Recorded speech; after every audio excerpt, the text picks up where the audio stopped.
Assalamualaikum warahmatullahi wabarakatuh. Perkenalkan, nama saya Alpidu Yunanda. Saya dari kelas 1 NU dengan jurusan Administrasi Bisnis Program Studi D3 dengan mata kuliah Pengantar Bisnis. Dan dosen pembimbing saya adalah Bapak Al-Husori.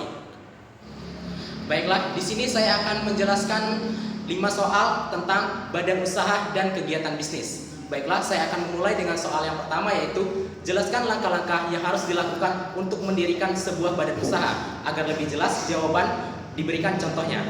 Baik, untuk soal yang pertama yaitu langkah-langkah mendirikan sebuah badan usaha dapat bervariasi tergantung jenis usaha yang ingin didirikan. Contohnya seperti perseroan terbuka atau PT, SIPI, firma, dan koperasi. Namun, secara umum, ada beberapa langkah yang harus dilakukan untuk membangun sebuah badan usaha.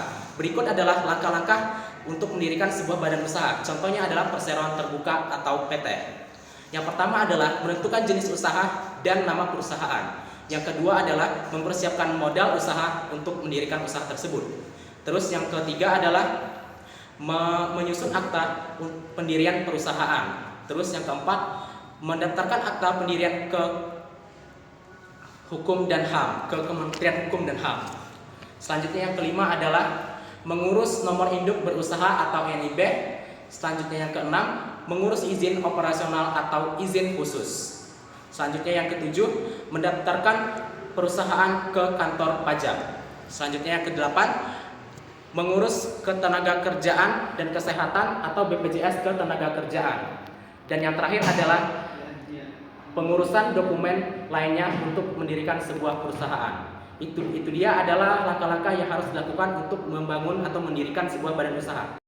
Oke, baik, selanjutnya yaitu soal yang nomor 2, yaitu untuk memudahkan memulai kegiatan bisnis, apa yang harus dilakukan?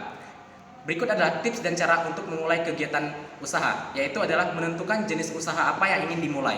Selanjutnya yaitu adalah melakukan riset terlebih dahulu mengenai jenis usaha apa yang ingin Anda mulai. Selanjutnya adalah mempersiapkan modal yang diperlukan untuk mendirikan sebuah bisnis tersebut. Selanjutnya adalah menentukan waktu yang tepat untuk memulai kegiatan usaha tersebut. Selanjutnya adalah menentukan keunikan dari produk atau jasa dari usaha Anda tersebut.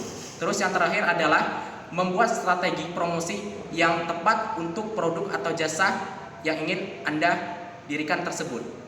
Itu tadi adalah beberapa tips dan cara untuk melakukan kegiatan bisnis dengan mudah. Selanjutnya adalah soal yang ketiga, yaitu jelaskan perbedaan proses pendirian koperasi sebagai badan hukum dengan pendirian badan usaha lainnya seperti PT sebagai badan hukum untuk bertukar pikiran. Yaitu koperasi merupakan salah satu bentuk solusi pemberdayaan masyarakat karena tujuannya yang memfokuskan untuk mensejahterakan masyarakat. Maka ada beberapa perbedaan antara badan usaha koperasi dengan badan usaha lainnya. Berikut adalah perbedaan antara badan usaha koperasi dengan badan usaha lainnya. Yang pertama adalah dasar pendirian dan tujuan. Kedua adalah keanggotaan. Terus yang ketiga adalah sifat keanggotaan. Keempat adalah kekuasaan tertinggi. Kelima adalah hak suara dalam rapat. Keenam adalah perolehan modal. Ketujuh adalah pembagian keuangan. Kedelapan adalah tingkat bunga atas modal. Terus yang terakhir adalah usaha dan manajemen. Itu tadi adalah beberapa perbedaan antara badan usaha koperasi dengan badan usaha lainnya. Baiklah, selanjutnya adalah soal yang keempat. Jelaskan apa maksud dan tujuan pendirian sebuah yayasan. Dalam undang-undang yayasan juga ditekankan bahwa yayasan bertujuan untuk sosial, keagamaan, dan kemanusiaan. Sosial, keagamaan, dan kemanusiaan juga bertujuan untuk memperkaya para pendiri, pengurus, dan pengawas. Dari tujuan tersebut menunjukkan bahwa yayasan bukan untuk mencari keuntungan, melainkan untuk membantu masyarakat dari berbagai aspek. Baik, selanjutnya soal yang kelima adalah jelaskan pihak-pihak yang patut dihubungi untuk mengembangkan usaha dan kegiatan bisnis. Baik, adalah pihak-pihak yang patut dihubungi untuk mengembangkan bisnis atau usaha antara lain adalah pelanggan atau termasuk penggunaan akhir atau disebut dengan konsumen. Terus adalah para karyawan, pemilik, mitra, dan pemegang saham. Selanjutnya adalah pemasok atau penyedia eksternal atau disebut dengan mitra bisnis. Selanjutnya adalah pihak berwajib, serikat pekerja.